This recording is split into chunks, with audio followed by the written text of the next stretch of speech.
गांव की छोटी सी बस्ती में शुभम नाम का एक 17 साल का लड़का अपनी चाची के साथ रहता था। उसके माता पिता का एक सड़क दुर्घटना में देहांत हो गया था। जब वह सिर्फ 11 साल का था तब से उसकी चाची ही उसके जीवन की छाया बन गई। चाची, जिनका नाम था सुमिता, सिर्फ 36 साल की थी।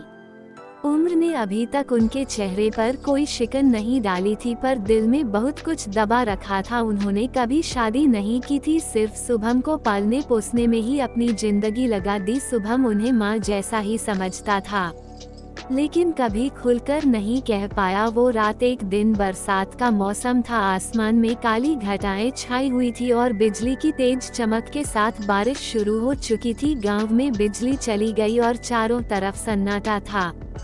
शुभम पढ़ाई में व्यस्त था, तभी चाची का धीमा सा स्वर आया, बेटा आज मेरे पास सो जाओ, मुझे अंधेरे से डर लग रहा है।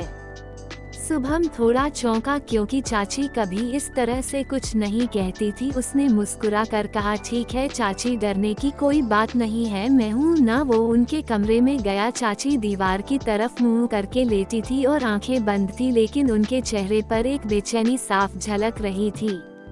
चाची, अब ठीक है? हाँ बेटा, बस आज थोड़ी थकान और डर दोनों एक साथ लग रहे हैं, कुछ अनकही बातें। शुभम चुपचाप उनके पास बैठ गया। कमरे में टेबल लैंप की हल्की रोशनी थी। उसने पहली बार चाची की आंखों में वो अकेलापन देखा जो शायद पिछले कई सालों से उन्होंने छिपा रखा था।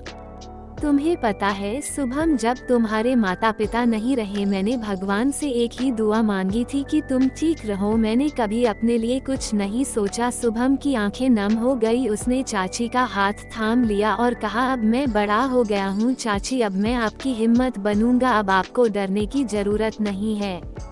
चाची मुस्कुराए और कहा, बस यही तो डर था कि तू कब बड़ा हो जाएगा और मुझे अकेला छोड़ देगा। नहीं चाची, आप अकेली नहीं हैं, मैं कहीं नहीं जाने वाला। अगली सुबह जब सुबह हुई, सूरज की किरणें एक कमरे में आए। चाची गहरी नींद में थी और उनके चेहरे पर शांति थी। शायद पहली बार उन्होंने चैन की नींद ली थी। शुभम ने एक छोटा सा वादा अपने दिल में किया, मैं अब ना सिर्फ आपका भांजा हूँ बल्कि आपकी ताकत भी हूँ। अब मैं आपकी हर खुशी और हर डर का साथी बनूंगा।